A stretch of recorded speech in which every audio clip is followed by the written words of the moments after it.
Graça e paz a esta igreja. Gratidão a Deus em rever amigos, irmãos que continuam caminhando nesta caminhada de fé. E a nossa expressão nesta noite é louvar ao Senhor pela vida de cada um, aos pastores desta muito digna igreja, pastor Leandro, pastor Joelcio. Quero também externar gratidão em ver a família do irmão Davi, aqui, Davi Mendes, da congregação do Paraviana, na qual construímos um vínculo, não só do ministério do pastor, mas também de uma amizade que nos estamos entrelaçados familiarmente, espiritualmente. A todos, Ravena, Sâmara, Nega e Leia, que estão aí, o Davi, que Deus abençoe a todos. Eu só não perguntei ao pastor Leandro quanto tempo eu tenho. Eu não tenho a hora, mas ali me avisa, ali o relógio. E me sinto muito à vontade de estar aqui. Rafael, Deus continue te abençoando também, tu e tua casa, tua família. E louvo ao Senhor, pois esta igreja, ela tem uma preocupação de trabalhar, consolidar, estruturar famílias. E hoje esse culto ele é temático. E gostaria de trabalhar com a igreja um texto e discorrer a outros textos. E que possamos, direcionado pelo Espírito Santo, que você possa assimilar a palavra, absorver e praticar. A Bíblia diz que não adianta somente ouvir. 1:22 de Tiago diz que não sejamos apenas ouvintes, mas também praticantes da palavra do Senhor. E quero fazer um convite à igreja, aqueles que têm a palavra do Senhor no seu smartphone, também a sua Bíblia, tradicionalmente, levando a mão. Eu gostaria de trabalhar com a igreja o Salmo de número 68, na qual foi posto para assim como tema desta noite.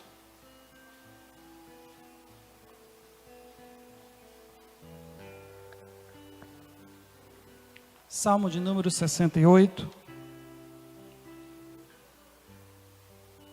Antes de assim fazer a leitura, nós precisamos observar, por isso que disse que a nossa preocupação em cuidar desta área familiar, estar atento, como diz na linguagem jovial, antenado, para que nós não venhamos ser surpreendidos. A família hoje ela tem sido muito atacada no meio cultural, tentando introduzir em nós, em nossa geração, em nossa nação, uma forma cultural diferente, social, político, a tentativa de desfigurar a base da sociedade, aquilo que dá estrutura à sociedade, que é a família. Romanos 12:2 diz que nós não devemos nos conformar com este mundo, mas possamos ser renovados com a mentalidade, um coração, para que nós venhamos experimentar qual a boa e perfeita vontade de Deus. Então a gente deve de forma veemente refutar tudo aquilo que desfigura, tudo aquilo que desmonta o modelo criado por Deus lá no Éden. Então nós não venhamos estar desapercebido e cuidar do lar, da família, da estrutura, da base, daquilo que influencia a sociedade, que é família. O outro ponto também que eu gostaria de comentar com a igreja é que nós devemos ter muito cuidado, pois nós estamos sendo induzidos, a sociedade moderna, nós estamos sendo induzidos a buscar recursos em técnicas comportamental. E nós precisamos estar atento a isto. A exemplos aos coaches, não desmerecendo ao profissionalismo, nem os livros de autoajudas. Eles, de fato, eles nos ajudam muito. Mas a gente não pode colocar como base, como princípio, aquilo que não é o princípio. A palavra de Deus é que é a base. Isso aqui são recursos que o Senhor nos dá, são que os homens escrevem, e a gente precisa estar colocando nosso aprendizado, aquilo que nós aprendemos no dia a dia, mas a base familiar, ela tem que estar pautada na palavra de Deus. A Bíblia diz o seguinte, em Mateus 11, 29, eu vou trabalhar Salmo, eu só estou querendo fazer uma parte introdutória. Mateus 11, 29 diz, tomai sobre vós o meu jugo e aprendei de mim que sou manso e humilde de coração. E a gente precisa aprender em Deus. Nós precisamos desenvolver, irmão, a nossa carreira cristã na palavra. E a nossa preocupação, como eu vou citar mais uma vez, são os livros de autoajuda, que às vezes a gente está trocando a palavra de Deus em buscar em outros recursos. Jeremias diz sobre isso. 2 coisas o meu povo cometeu, a mim me deixaram. E a segunda qual é? Deixaram de beber da fonte, manancial de águas vivas, para buscarem cisternas, cavar as suas próprias cisternas rotas, que não retém água. Jeremias 2:13. Então, nós, como cristãos da era moderna, precisamos estar cuidadosamente vigilante para que nós não venhamos ser induzidos a buscar recursos em outras fontes que não seja a palavra do Senhor. A palavra é ela que nos instrui, é ela que nos ensina, é ela que nos molda, é ela que nos corrige, é ela que nos aprimora. E o grande cuidado que nós devemos ter hoje é não esquecer de buscar nesta fonte inesgotável, que é a palavra do Senhor. Ela tem resposta para tudo, principalmente para a área familiar, para a área do casamento, do matrimônio. E aí eu gostaria de trabalhar com a igreja o Salmo de número 68, apenas um versículo, o versículo de número 6. Embora que nós estejamos aqui em família, eu vou discorrer uma ideia pessoal.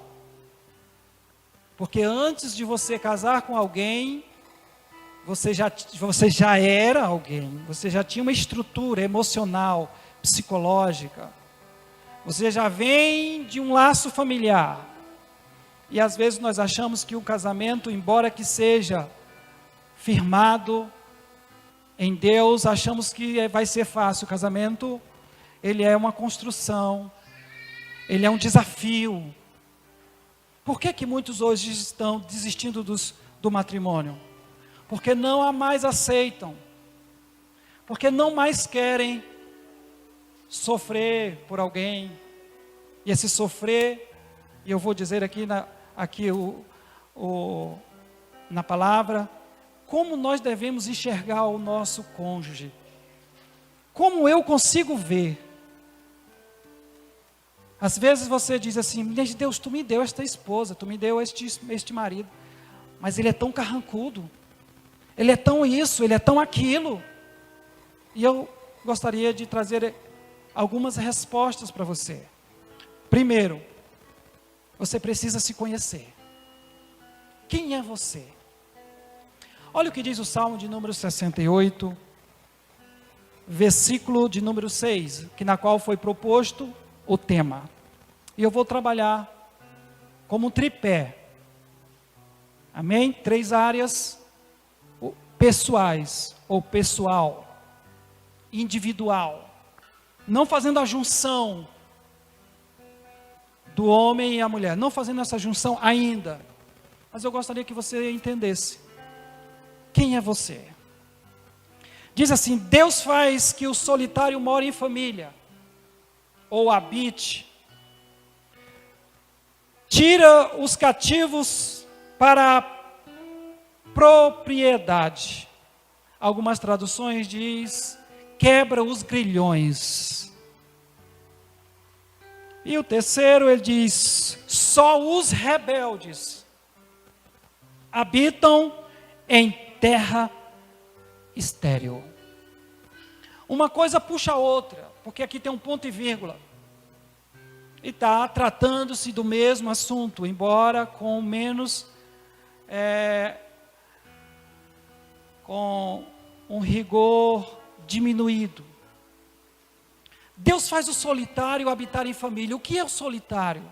Solitário é um sentimento.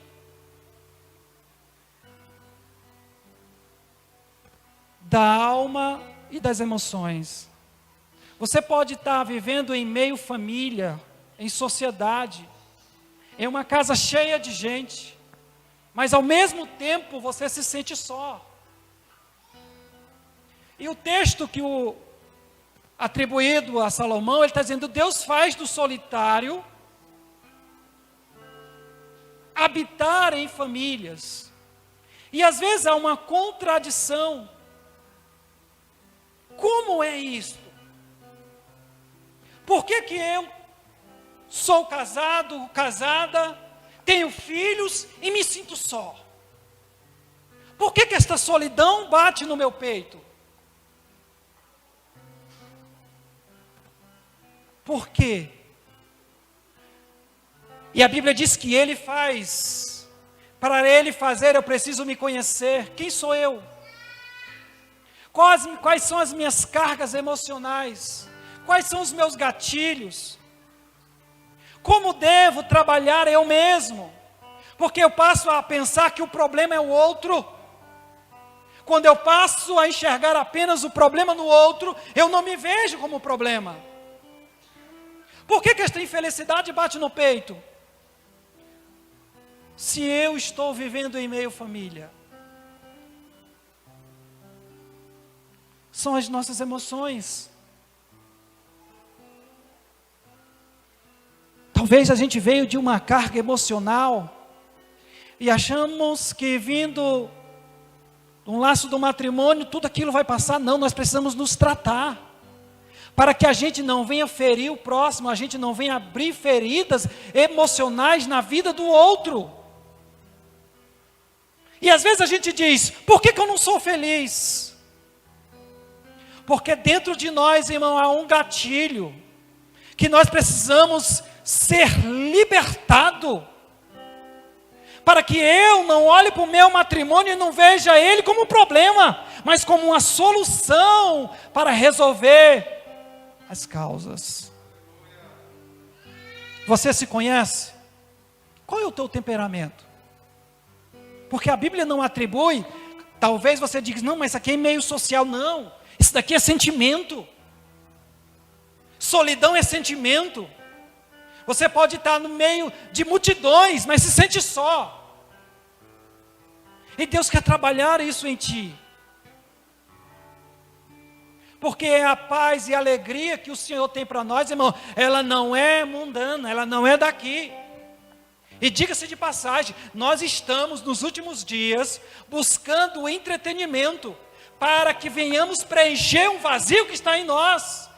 O hedonismo, o prazer da vida, o prazer do entretenimento. A gente às vezes vê uma juventude passando a noite assistindo séries, e aquilo dali é o vazio, é eles, mas quando desliga a TV, quando desliga a plataforma, O vazio bate dentro, está latente. E a Bíblia, o Senhor diz: eu faço do solitário, do sentimental, daquele que se sente desprezível, diminuído, inútil. Olha para ele mesmo e diz: ninguém gosta de mim. Isso é solidão, irmãos. É quando ele olha para ele mesmo e diz: eu não sou nada. Eu sou insignificante. Ninguém me ama. São as emoções. E às vezes a gente precisa cortar. Quando a Bíblia diz que ele quebra os grilhões no segundo tópico, talvez você venha de uma carga da infância, de uma carga emocional lá atrás, de um trauma, que quer levar para dentro da família, que quer levar para dentro do matrimônio. Este é o segundo ponto. Te conhece, sabe quem é você. Quais são as tuas emoções? Como você reage?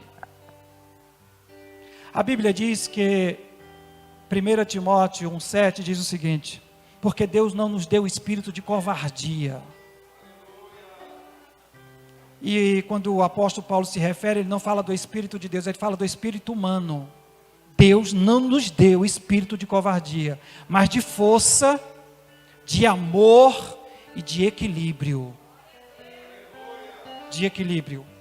Nós estamos vivendo em uma sociedade doente emocionalmente. E nós estamos levando para dentro de casa. Estamos ferindo um ao outro. Agora na pandemia mostrou mais, aflorou que a sociedade brasileira ela é doente emocional.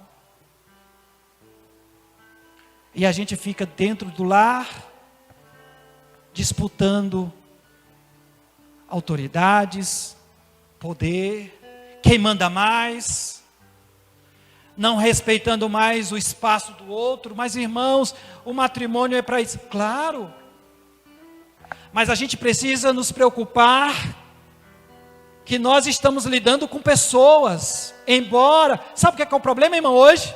É porque a partir do momento que a gente casa, nós achamos que somos dono do outro. E patenteamos, não, nós casamos, nós somos dono do outro. E eu vou lhe dizer, quem é o dono?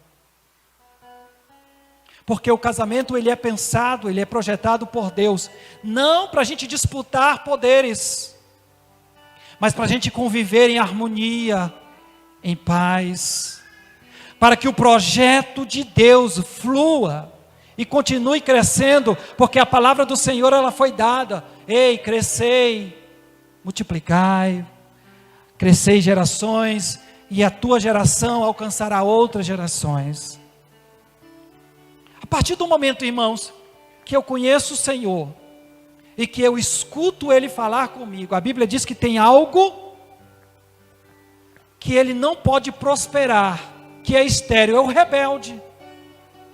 Quem é o rebelde, irmão? O rebelde é aquele que sabe o que deve fazer e não faz. É aquele que recebeu uma ordem a ser feita, porém ele se recusa a fazer. A Bíblia diz: estes são rebeldes. Porque Deus nos chama de rebelde aquele que não sabe o que deve fazer, irmãos. Deus não é injusto. Mas aqueles que sabem o que deve ser feito e não faz, a Bíblia diz, é estéril. Ele não cresce, ele não avança, ele não galga, e não há nenhum processo de crescimento, de maturidade, em área nenhuma da vida dele. Por isso,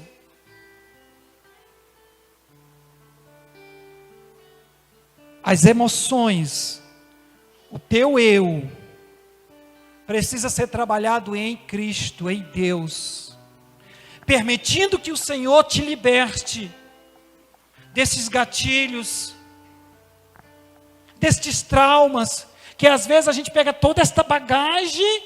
Quantas vezes eu escuto gente dizer: irmão, mas no meu passado, quando nós estamos aconselhando famílias, quantas vezes nós ouvimos: irmão, mas a minha infância foi muito sofrida, por isso que eu não me sinto amado, por isso aquilo outro. Ele não se libertou, irmão, do passado. Por isso que traz problema para o relacionamento. Por isso que traz problema para tal chamada infelicidade, porque tem muitos casais que convivem, que se aturam, mas não são felizes. Porque precisam ser tratados primeiro, ele mesmo, ele primeiro. Para que não olhe para o outro e diga, o meu problema é tu. E não é. O problema é você mesmo. Para que não se sinta inútil. Para que não se sinta derrotado. Que não se sinta fragilizado. E a Bíblia diz, Deus faz deste sentimento chamado solidão, que alcança a tua alma e abrange as tuas emoções, fazer e habitar em famílias, em lar. Porque se você mesmo não se conhecer, irmãos, você vai abrir feridas emocionais no teu parceiro. E você precisa se conhecer como quem eu sou. Quais são as minhas atitudes? Como é a minha reação diante de um estresse familiar? Você tem controle? Você tem domínio? Ou por qualquer coisa há divergência? Te conhece? Te conhece? Porque quando a partir do momento que você passa a se conhecer, você vai ter equilíbrio, você vai ter domínio próprio. Você não vai se sentir só, você vai se sentir amado, porque antes de alguém te amar, Deus te amou primeiro. Deus declarou o amor por nós. Antes de você se sentir inútil, a Bíblia diz, você é mais do que vencedor. Você é meu, você é minha. O Senhor disse, de maneira nenhuma te lançarei, de maneira nenhuma te descartarei. Então você é amado do Senhor. Você é escolhido para que desenvolva um processo de maturidade, de crescimento. E Deus usa o matrimônio para isso. Deus usa o matrimônio, irmão, para nos lapidar. Deus usa o próximo. Ei, Deus usa a Luciana para trabalhar em mim. E o Senhor me usa para trabalhar nela. Eu preciso entender que sou vaso e ela também é. E o Senhor está usando para um aprimoramento, para um crescimento, para uma maturidade. E não como peso. Não como peso. Eu gostaria que os irmãos abrissem comigo. No terceiro ponto, quando fala da rebeldia, abrisse comigo em Hebreus. Capítulo de número 3.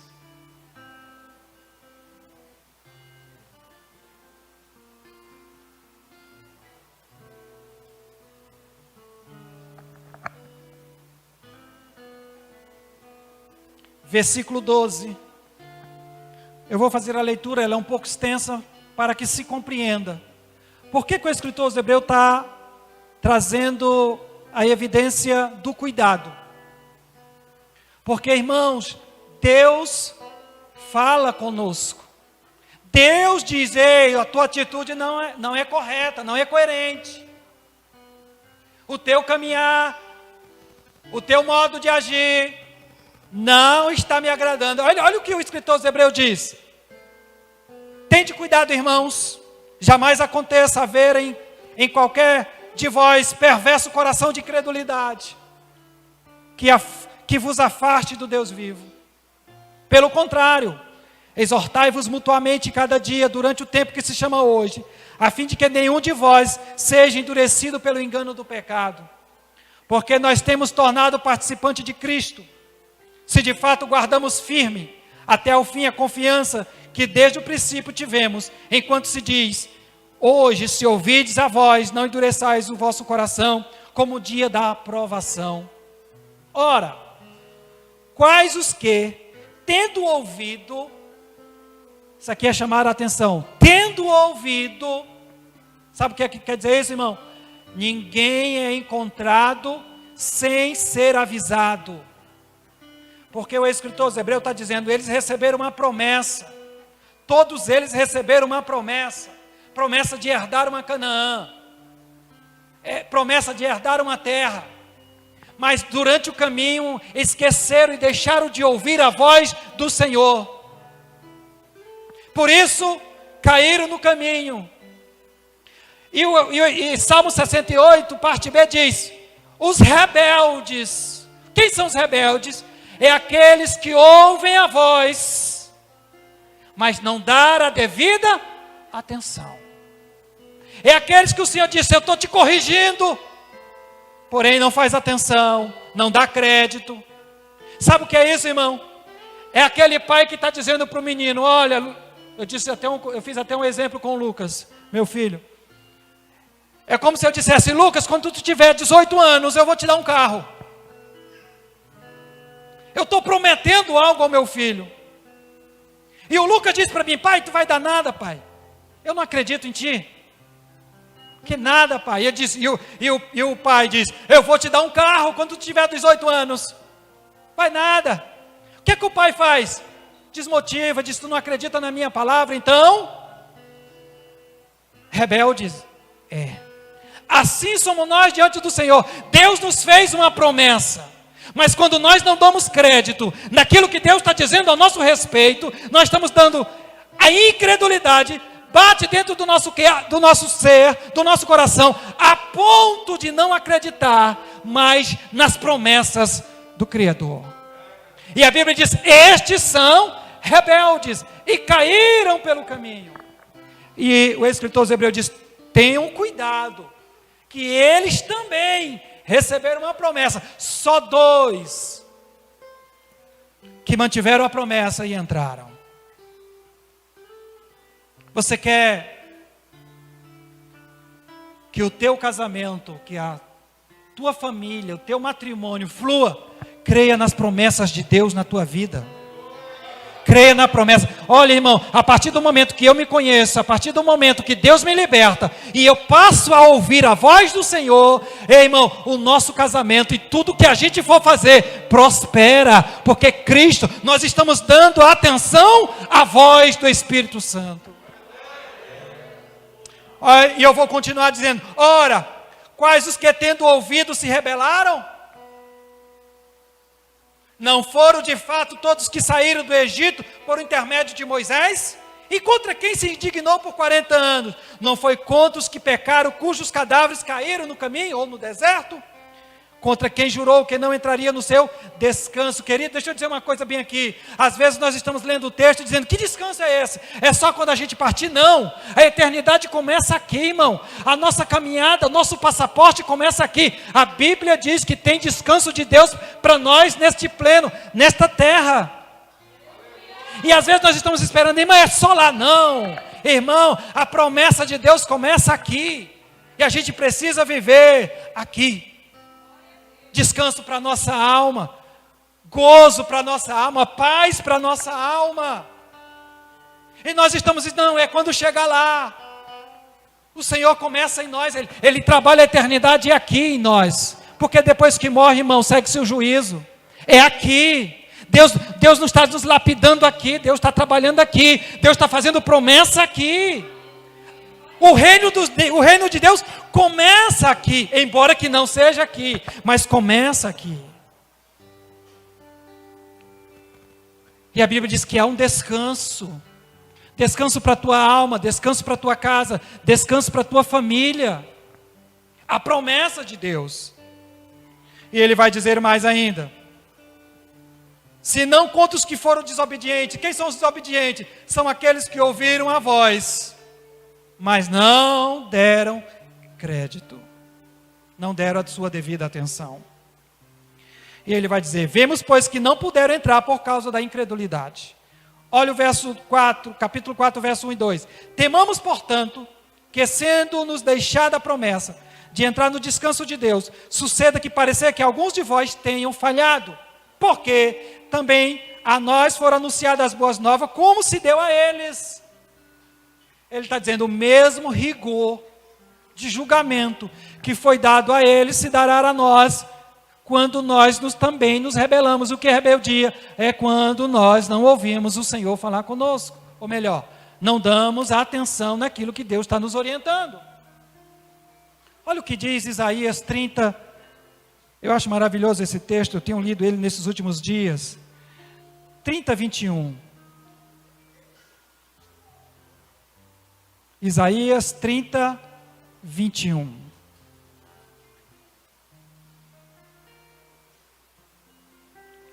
Quando te desviares para a direita, e quando te desviares para a esquerda,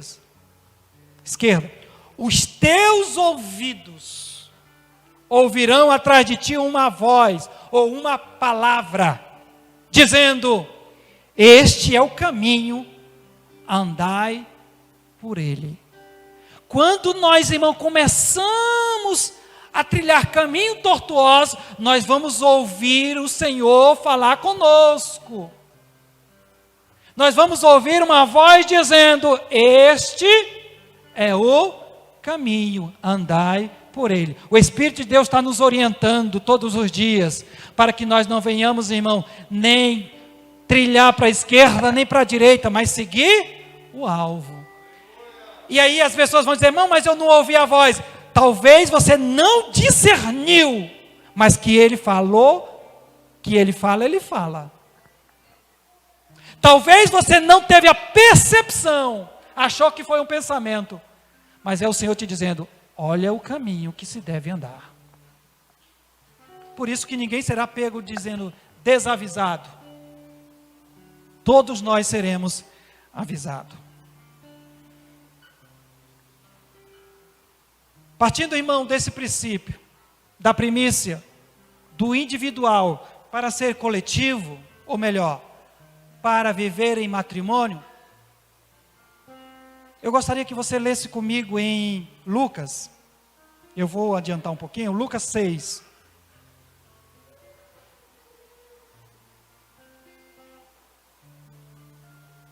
Pegando o mesmo texto, a mesma linha de pensamento. Lucas 6, 47. Diz o seguinte: por que me chamais Senhor, Senhor, e não fazeis o que vos mando? É aquilo que o Senhor está dizendo: ei, ande por este caminho, faça o que eu estou lhe orientando, e a gente toma outras decisões.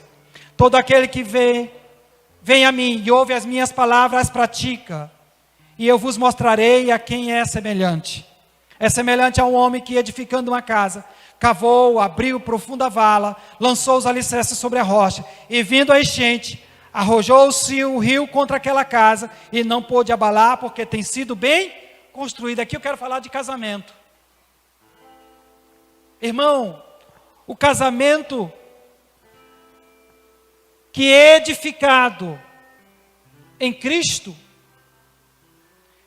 não significa que está isento à tempestade, mas significa que ela bem construída, bem fundamentada, o vento vai bater, a tempestade vem, o vento vai soprar, mas não vai derrubar, porque está construído sobre a rocha, é Cristo. Tem gente tentando construir seu casamento em bens, em profissão, em recursos, em economia, em poder econômico, mas esquece que o nosso matrimônio, irmão, é edificado, é consolidado na rocha. Por isso que a Bíblia diz: ei, vem o vento, vem a tempestade, vem o vendaval, mas não vai cair, não vai destruir o teu matrimônio. Sabe por quê? Porque está consolidado em Cristo, é nele, e Ele segura, Ele garante, porque você está ouvindo a voz dEle. A Bíblia diz em 1 Timóteo 5, 1 Timóteo 4:9, diz que toda palavra é digna de aceitação. É necessário a gente ouvir, consolidar a nossa caminhada com o nosso matrimônio em Cristo. Qual é a maior sede do inimigo, irmãos? É destruir o nosso matrimônio e nos envergonhar. Mas quando nós estamos em Cristo, orientado nele, buscando recursos na palavra, o vento vem, a chuva vai bater, mas não vai cair. Não vai cair, porque Cristo está sustentando. É nele, Ele é a rocha. Este é o princípio do matrimônio. Olhe para o seu cônjuge, olhe para a gente, irmão, nós estamos ligados em Cristo.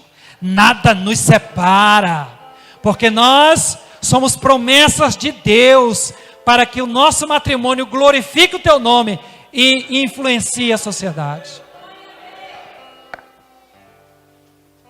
Segundo ponto, irmãos, eu vou trabalhar só com Lucas, o Evangelho, para que a gente facilite um pouco mais.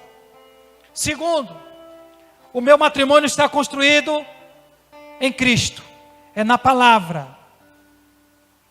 Não significa que estará isento à adversidade, está isento às lutas, às aflições. Isso não significa que não vai ter, significa que não vai cair, não vai destruir, porque está construído na rocha.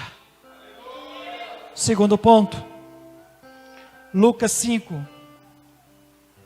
Às vezes nós queremos vir, eu vou usar aqui esta figura, esta parábola, para fazer uma aplicação ao matrimônio, porque tem um cunho espiritual, e o matrimônio, ele é também espiritual. Capítulo de número 5 de Lucas, vai falar da parábola do vinho novo, e do odre novo, vinho velho e odre velho. E eu vou ler, se os irmãos puderem acompanhar comigo, Lucas 5, 36 ao 39.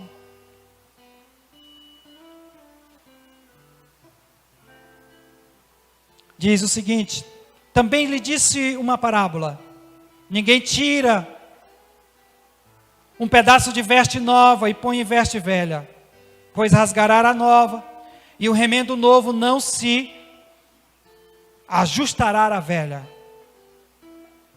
Ninguém põe vinho novo em odres velhos, pois o vinho novo romperá os odres, entornar-se ao vinho, e os odres se estragarão. Pelo contrário, vinho novo deve ser posto em odres novos, e ambos se conservam.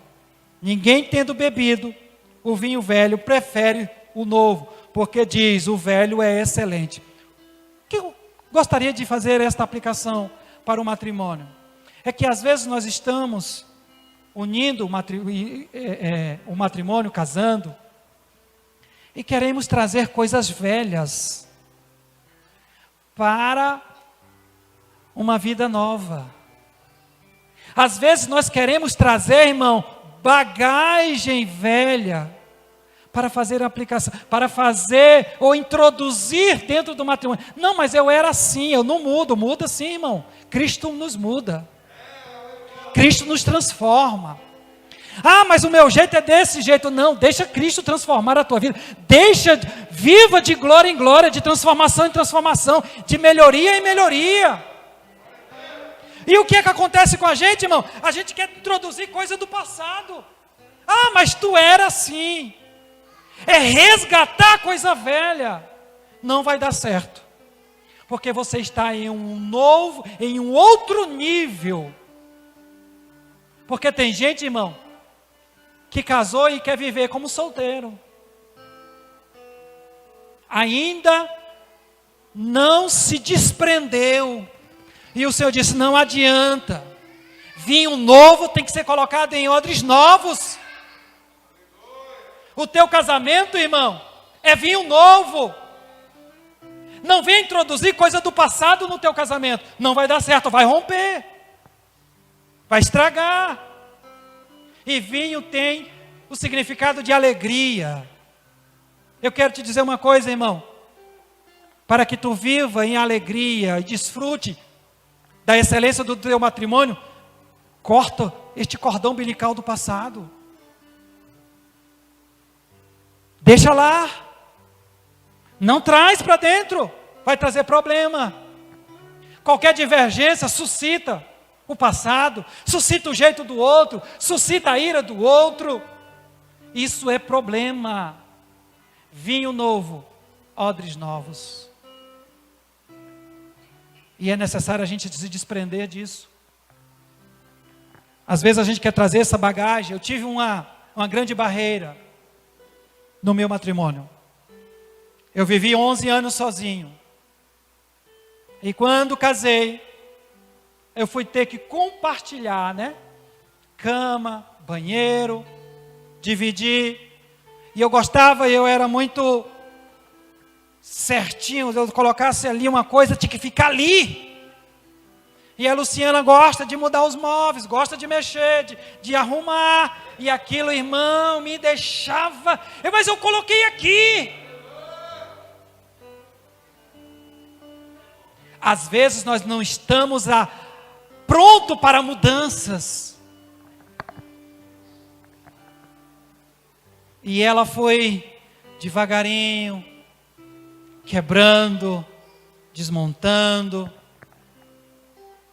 até que ela conseguiu hoje, graças a Deus, rompeu. Mas eu tinha dificuldade. Eu gostava, era muito, né? Faltou bem pouquinho para ser aquele, tudo do mesmo jeito. Né? Guarda-roupa bem igualzinho. Olha, se fosse assim, tudo branco do lado, tudo isso, aquilo, tudo aquilo aqui, assim.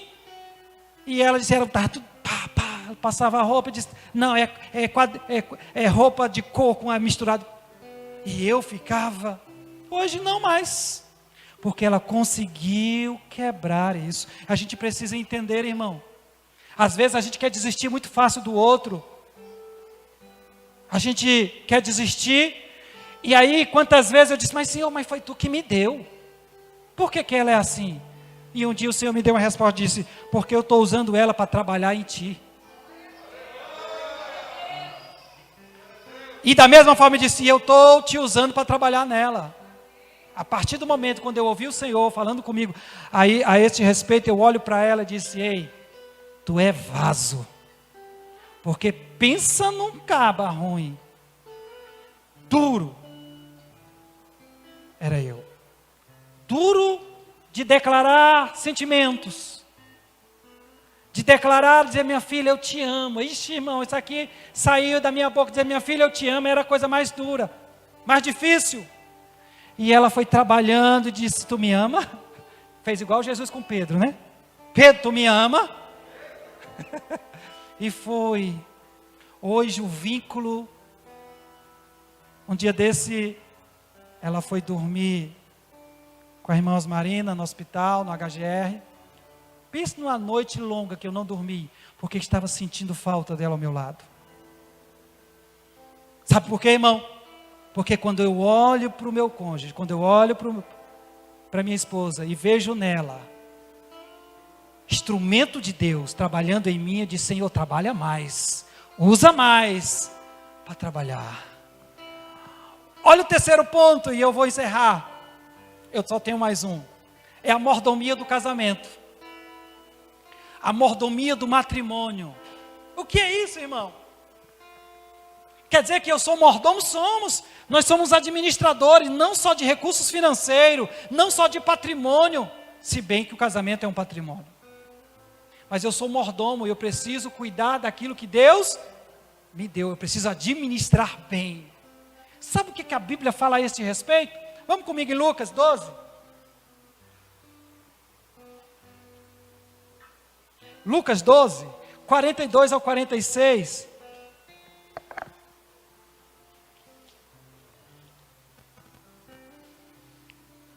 Disse o seguinte, disse o Senhor, quem é, pois, o mordomo fiel e prudente, a quem o Senhor confiará os seus conservos? Essa palavra conservo, quem são os nossos conservos? Às vezes, não é meu irmão. Você já olhou para sua esposa e para o seu esposo e viu nela, que ele é um conservo teu? Que ele tem o mesmo direito que você tem? Que tem a mesma promessa? Que tem o mesmo pai? Aí sabe o que a Bíblia diz? Olha o que diz.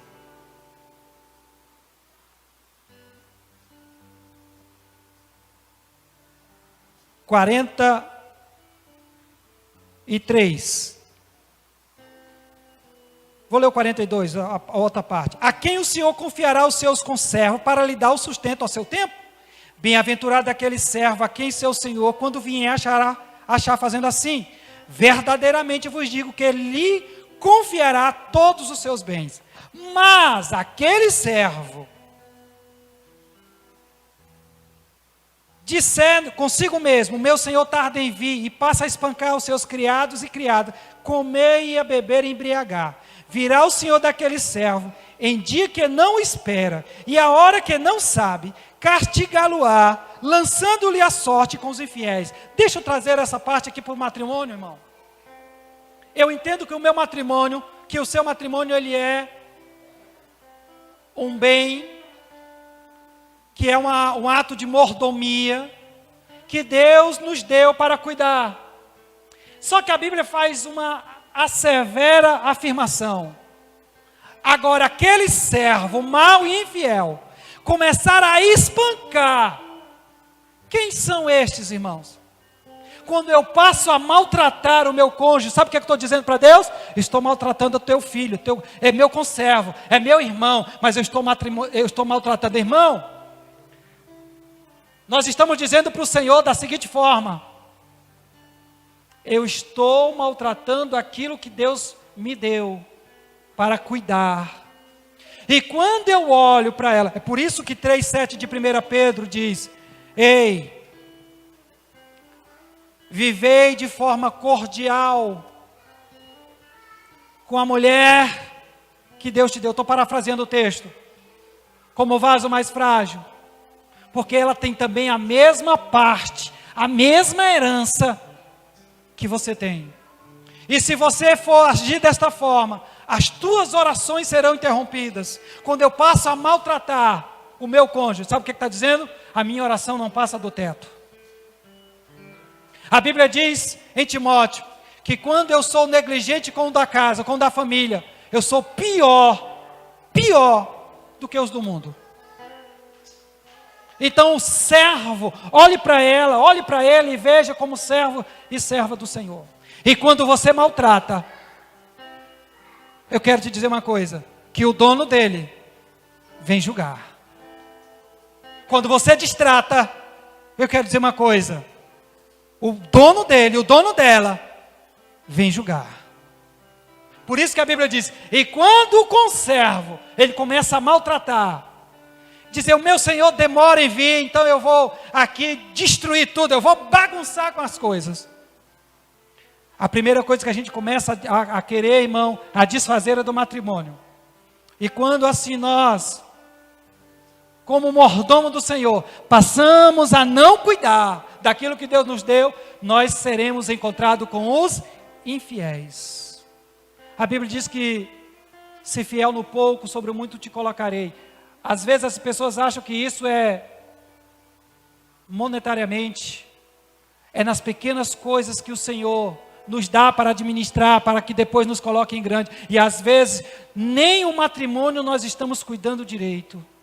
E estamos esperando Deus, olha Senhor, tu tem promessa para a minha vida. O Senhor diz, ei, é no pouco que tu tem que ser fiel, é no pouco que tu tem que trabalhar, é no pouco que tu tem que se desenvolver, para que depois eu possa te colocar em muito.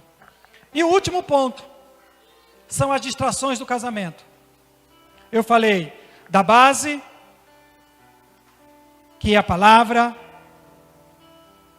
desvencilhar do passado, a mordomia cristã, ou a mordomia do matrimônio, e a última parte que eu gostaria de encerrar, em Lucas 15, 20.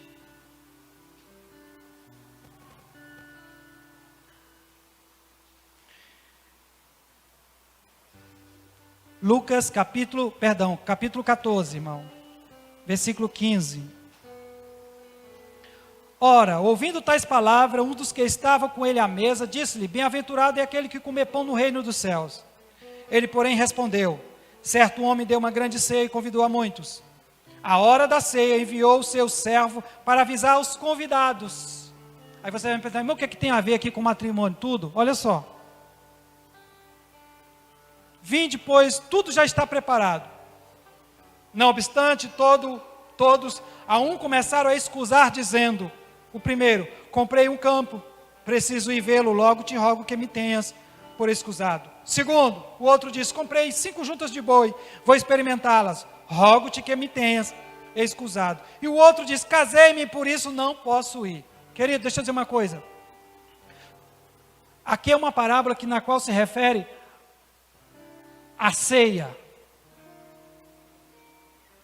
Mas eles eram convidados. Aqui eu chamo das distrações. Distrações dos negócios, distrações da profissão. Às vezes nós estamos tão distraídos com a profissão, com o recurso, com a vida secular e esquecendo de cuidar do nosso casamento. Aí vem o convite. Disse, ei, eu estou muito ocupado, eu não posso. Quantas vezes o Luca disse, pai, o que tu vai fazer hoje à tarde? Meu filho, eu ainda não sei que hora eu vou chegar do trabalho. Pai, eu queria brincar contigo. Às vezes nós estamos tão distraídos, irmão, querendo ganhar grana, o dinheiro, querendo enriquecer, e às vezes nós estamos distraindo, esquecendo do bem maior, mais valioso, que é o nosso casamento, que é o nosso matrimônio. E aí nós precisamos ter cuidado com nossas distrações do matrimônio. Que talvez não sejamos pegos como Noé, né? Noé foi tão distraído, que deixou Eva um pouquinho à parte. E que de vez em quando, o inimigo ia lá e persuadia, até a ponto dela ser induzida. Porém, irmãos, eu quero dizer uma coisa para a igreja, encerrando. Não se distraia com o teu casamento. Cuide dele, zele por ele. O Senhor nos cobrará disso, do nosso matrimônio. Prestaremos conta. Olhe para o seu esposo, para a sua esposa, veja nele, veja nela, como vaso de Deus que está trabalhando, usando ele e usando ela para trabalhar em ti. No dia que eu ouvi o Senhor falar comigo que estava usando a Luciana para trabalhar em mim, eu mudei meu conceito. Eu mudei meu pensamento. Eu disse, ela de fato é a mulher apropriada, porque se fosse outro, não suportaria. E Deus escolheu o que Ele tinha de melhor para trabalhar em mim. Eu quero encerrar com algumas frases dizendo, o casamento não é uma aventura, irmão. Eu digo com muita verdade, é um caminho sem volta. As pessoas às vezes estão casando e dizendo, se não der certo a gente separa. Esquece, irmão, que abre no outro mágoas, feridas, que fica cicatrizes, talvez até sare por uns anos, mas fica cicatrizes.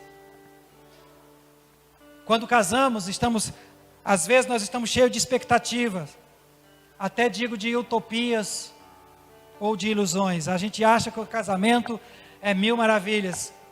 Não é. O casamento é desafiador. O casamento, irmão, é maturidade, é crescimento, é não renunciar, é não abrir mão daquilo que Deus te deu.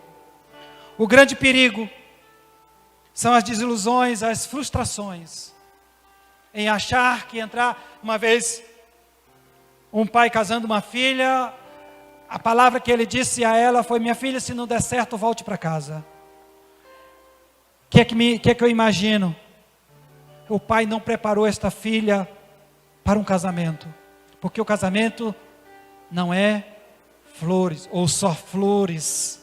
Casamento, ele é desafiador. O casamento não vem pronto, irmãos. Ele é todos os dias edificado. Todos os dias um tijolinho é colocado. Todos os dias nós vamos ali edificando. Dia após dia. E eu quero usar o que o apóstolo Paulo diz em 1 Coríntios 13:7. Ele tudo crê, tudo suporta, tudo espera, tudo sofre. Eu digo que o casamento ele é desafiador. Ele é progressivo. Ele é alimentado e ele é fertilizado. Todos os dias nós precisamos estar cuidando dele, zelando por ele, para que isso não se rompa, não se deixe pelo caminho. Que Deus abençoe, em nome de Jesus. Quero retornar aqui o microfone ao pastor Leandro, para a glória do Senhor.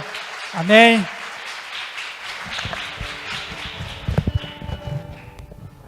Glória a Deus. Que palavra, né, irmãos?